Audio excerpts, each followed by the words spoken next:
So we're at video 7 where we're going to learn how to mark the outline stitches on the truck to basically show bumper detail and then stitch it. This may end up in 2 pieces depending on how long it is. So project 3, video 7.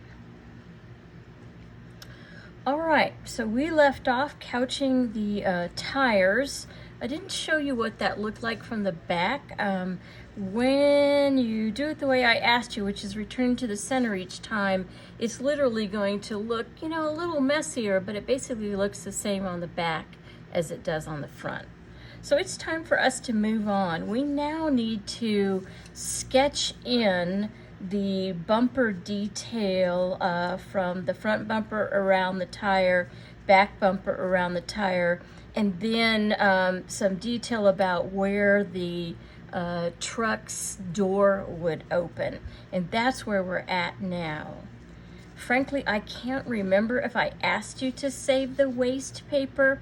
I think you're okay either way, but if you manage to save the waste paper from the truck, it would be a great time to grab this secondary diagram that is in your kit and match the white side of the grid side is what you're putting down against it, but mark on the white side, and it'll kind of give you an idea. Now, I have changed it in my mind a little bit from my original diagram.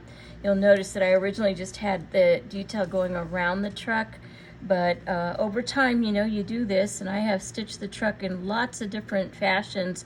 I decided I kind of preferred it like this. So grab up that mechanical pencil that came in your Floss and Notions kit, and just kind of sketch it in. And then straight down from here, and I'm on the outside of the tire there, and then just kind of around the tire. Again, we're showing bumper detail with an outline stitch is how we're going to do it. And then I'm going to connect it back to the back bumper right there, and then I'm going to come straight down from the bed of the truck where the cab stops. And it's pretty much that simple. If you managed to save this, if you didn't, I'm sorry, but I think you're still okay. I'm gonna have you do what we did before. I'm gonna move this out of the way for a second. And that's come to a slightly spongy place, and just use the point of the pencil to kind of break through a little bit so that you can transfer those marks. But honestly, I usually just eyeball it. And I talked about eyeballing it in the previous video. And that is honest to goodness how I do it. I might keep putting this down to make sure. This might be the one time that I will grab something to draw a straight line, and that is this. And the way I'm figuring that out is I'm lining a line straight across the bottom. And again, just using the mechanical pencil. Remember, please mark only as dark as is necessary. So you may not be able to see the lines. I'll bring it up close in a second, but I can. And these two I probably do want to be fairly straight, so I might grab a straight edge or a ruler or something to make sure that I've got those correctly. And again, just enough so I can see it. The less you press into the wool and the lighter you just kind of try to almost dust the pencil on the top, the better the line will be that you get. So again, you can go in and you can kind of break apart so that you can follow those dash lines to draw them, or honestly, like I told you, I really just wing it. I'm just looking that the distance between the tire and that line stays the same. That's really all I'm doing. And again, the lighter you do the touching back and forth on the wool, I think the better your line is going to be. So I've got that one, and then I need to do this one.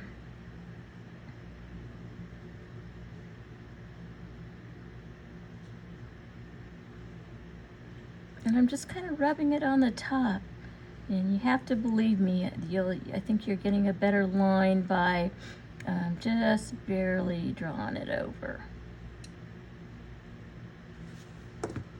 So let me bring that up to the camera and see if we can see.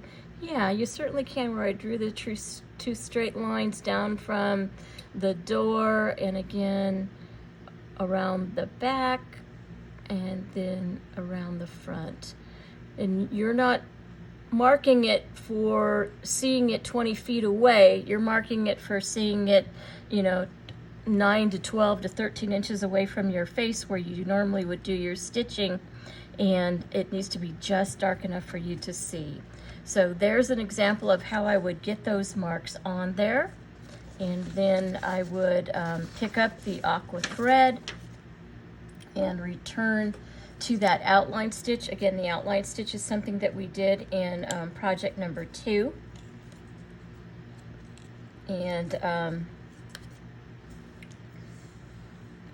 I'll do a little bit of it. I'm off camera here for a second while I thread put a knot in my needle. I don't think it matters where you start. You may find dealing with the straight edges to get back in the rhythm of it is your comfort zone spot, which is absolutely fine. So I'm going to come up right at where my aqua would meet the sand, but it's kind of in between the leading edge, the straight edge of the blanket stitch. I'm coming kind of in right on the inside of that. And then I will do what I always do. I'll keep putting this thread straight again to kind of keep my lines straight as best I can.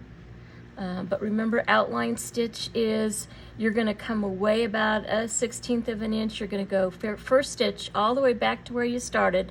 So you're virtually got a circle going here. Come all the way back.